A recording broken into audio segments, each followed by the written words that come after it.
King James Bible, the first book of Moses called Genesis, chapter 21.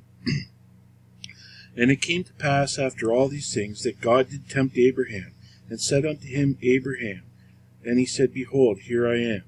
And he said, Take now thy son, thine only son Isaac, whom thou lovest, and get thee into the land of Moriah, and offer him there for a burnt offering upon the mountains which I will tell of thee. And Abraham rose up early in the morning, and saddled his ass, and took two of his young men with him, and Isaac his son, and clave the wood for the burnt offering, and rose up and went into the place which God had told him. Then on the third day Abraham lifted up his eyes, and saw the place afar off. And Abraham said unto the young man, Abide ye here with the ass, and I and the lad will go yonder and worship, and come again to you. And Abraham took the wood for the burnt offering, and laid it upon Isaac his son, and he took the fire in his hand and a knife, and they went both of them together. And Isaac spake unto Abraham his father, and said, My father, he said, Here am I, my son. And he said, Behold, the fire and wood, but where is the lamb for a burnt offering? And Abraham said, My son, God will provide himself a lamb for a burnt offering. So they went both of them together. And they came to a place which God had told them of, and Abraham built an altar there, and laid the wood in order, and bound Isaac his son, and laid him on the altar upon the wood. And Abraham stretched forth his hand, and took the knife to slay his son.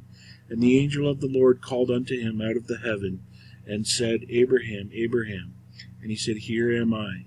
And he said, Lay not thine hand upon the lad, neither do thou anything unto him. For now I know that thou fearest God, seeing thou hast not withheld thy son, thine only son, from me. And Abraham lifted up his eyes and looked, and behold, behind him a ram caught in a thicket by his horns. And Abraham went and took the ram, and offered him for a burnt offering in the stead of his son. And Abraham called the name of that place Jehovah-Jireh, as it was said to this day, The mount of the Lord, as it shall be seen. And the angel of the Lord called unto Abraham out of the heaven the second time, and said, By myself I have sworn with the Lord, for because thou hast done this thing, and hast not withheld thy son, thine only son, that in blessing I will bless thee, and in multiplying I will multiply thy seed as the stars of the heaven, and as the sand which is upon the seashore, and thy seed shall possess the gate of his enemies. And in thy seed shall all nations of the earth be blessed, because thou hast obeyed my voice. So Abraham returned unto his young men, and they rose up and went together to Beersheba, and Abraham dwelt at Beersheba. And it came to pass after these things, that it was told Abraham, saying, Behold, Milcah, she hath also borne children unto thy brother Nahor.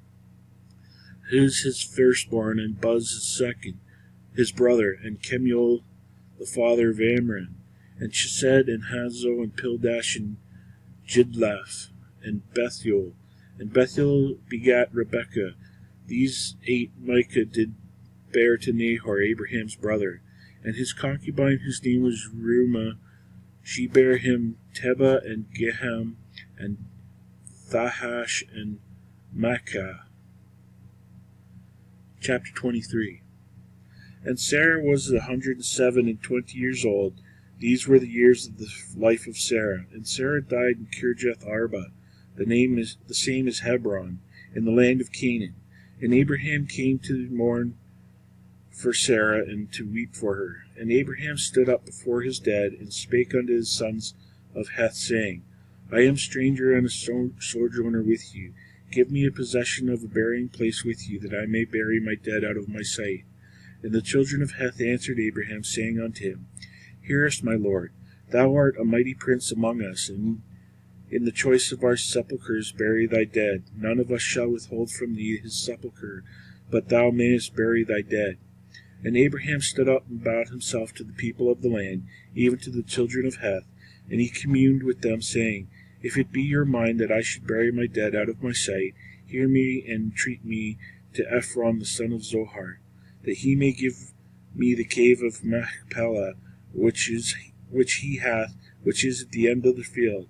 For as much money as it is worth, he shall give it to me for a possession of a burying place amongst you.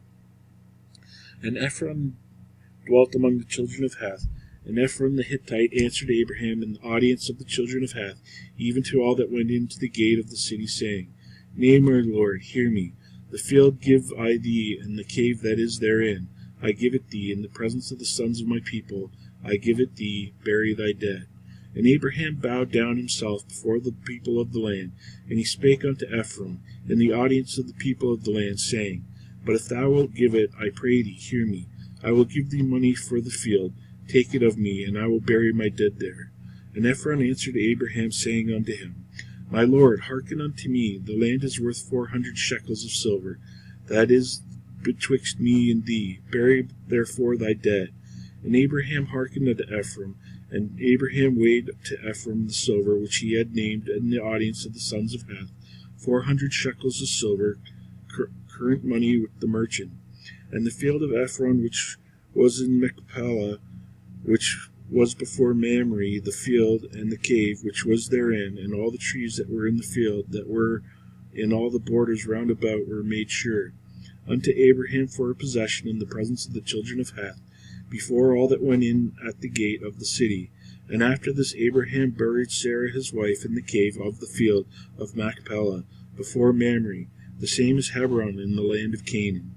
And the field and the cave that is therein were made sure unto Abraham for a possession of a burying place by the sons of Heth.